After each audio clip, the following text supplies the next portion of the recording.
Hello and welcome once again to Premier Injuries, and this is your special 5-question show, because here at Premier Injuries we're all about making great content, but also the content that is just for you. And just before we jump into this pre-deadline show here to answer your most worrying questions, and of course this one is on a Friday because the deadline is today.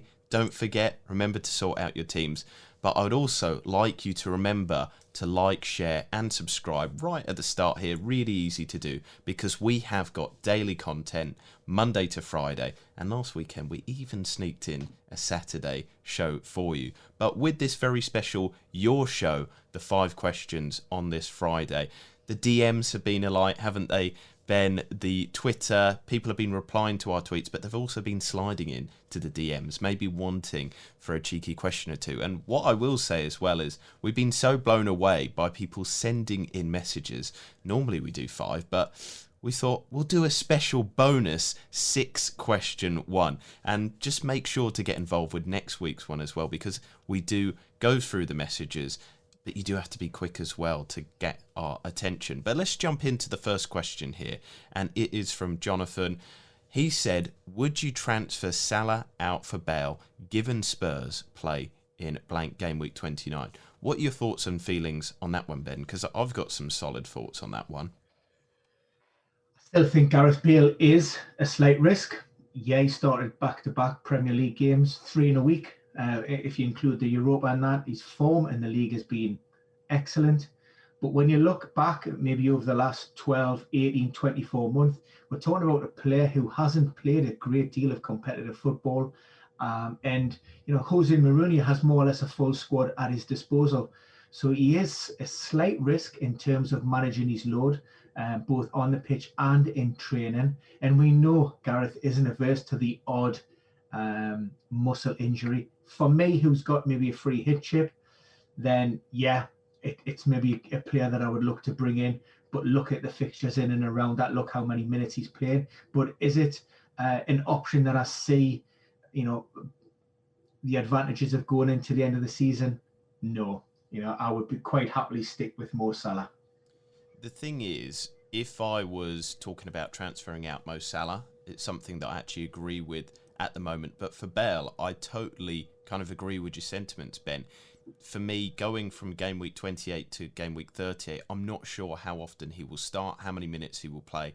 And also Mourinho actually said post one of the games recently that they're going to be managing his load. They don't want Bale to get into high fatigue.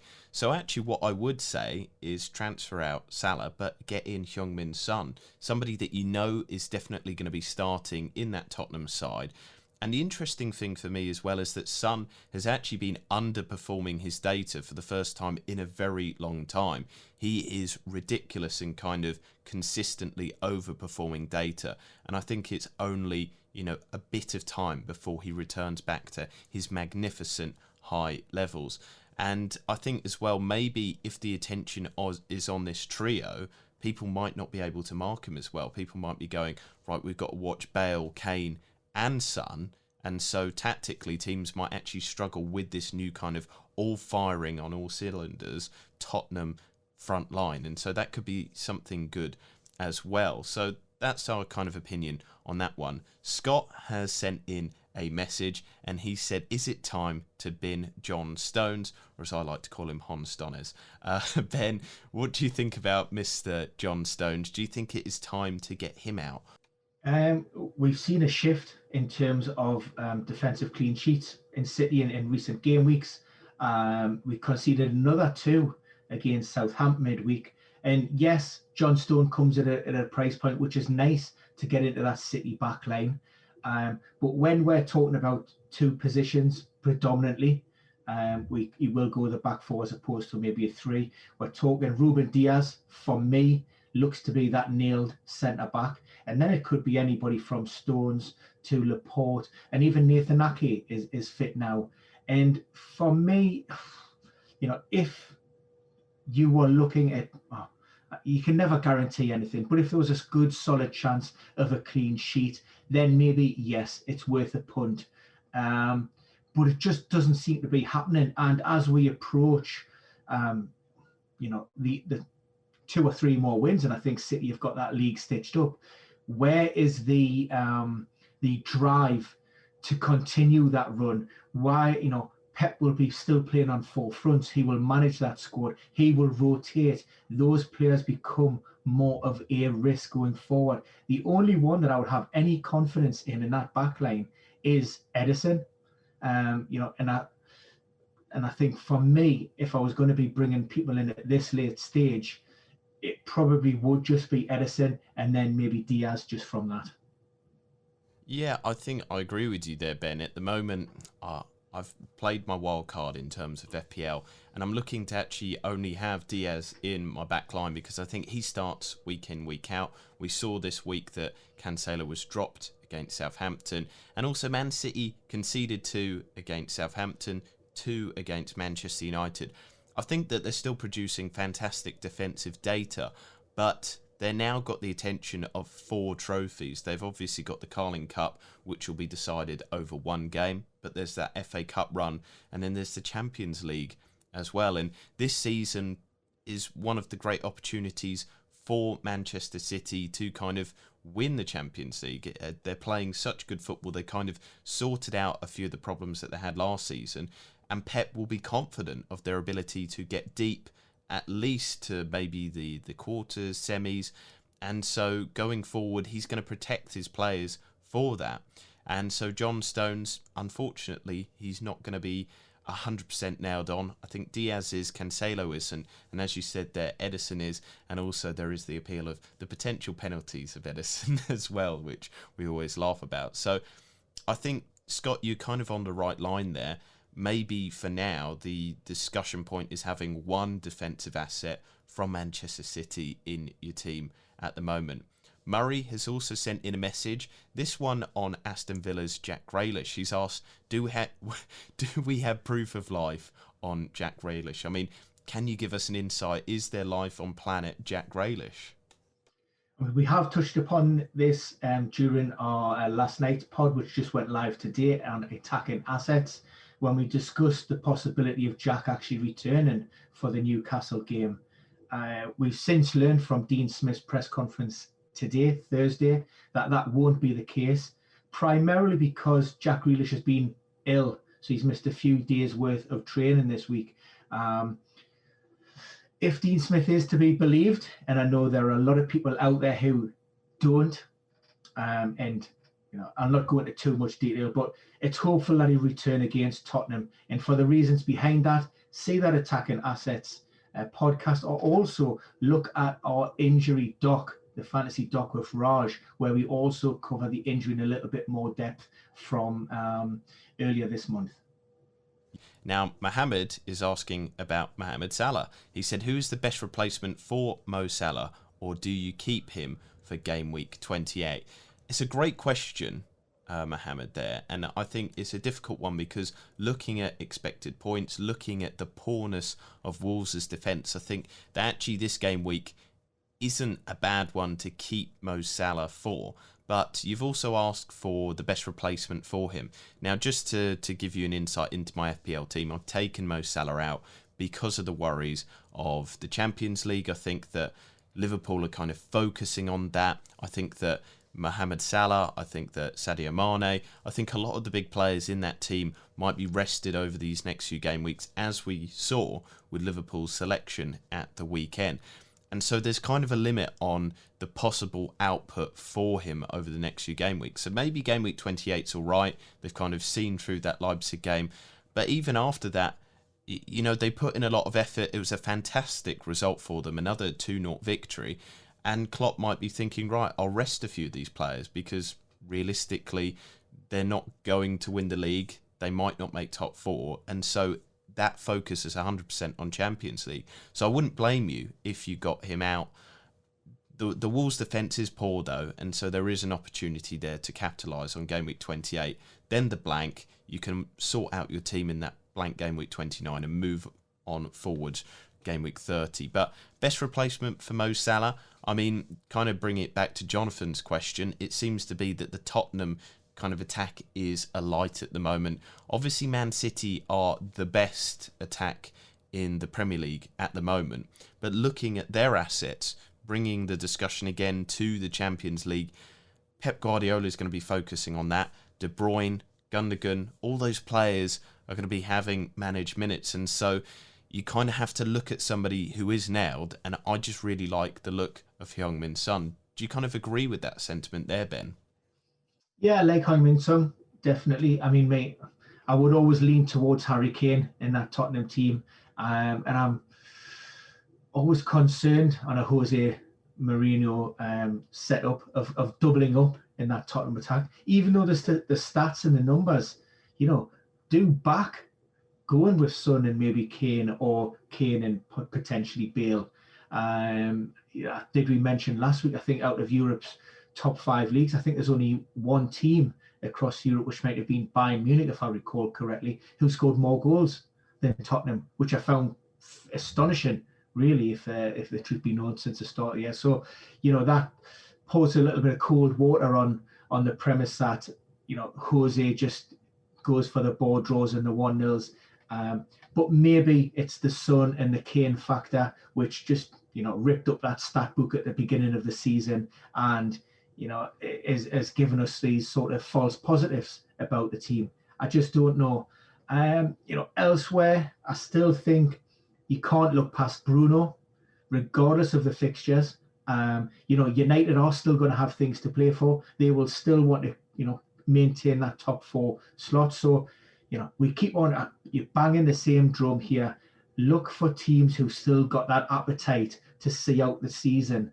And, with Europa League duty and other teams in and around Europe, they're going to be entering this sort of knockout phase of the competition. So they're going to be playing for the places in that.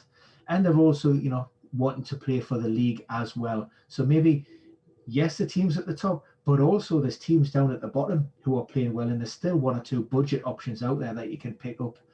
Moving on to Ian's question, Ben, when is Rashford back? Yeah, so Marcus Rashford isn't in the Europa League team on Thursday night. We're actually recording just as a team news being announced. Now, Oli, by his own admission, is a fairly optimistic guy, and already looking forward to Sunday's game. He said that, Marcus remains a doubt. That probably suggests that, he isn't going to make it, the truth be known. But the good thing is the scan results came back relatively clear. There's no significant damage in terms of a ligament tear. There's a little bit of a sprain in the joint. And look, it'll not do Rashford any harm whatsoever, just to take him out the firing line and give him a little bit of a rest. We know that he's been managing an ongoing shoulder complaint. We know that he's been starting nearly every game this season. And in terms of his minutes, there aren't many in that Manchester United squad who've played more. So, I think a couple of games on the sideline, allow him to recharge his battery, allow, that ankle to heal properly, and we could see him back, for the next Premier League encounter.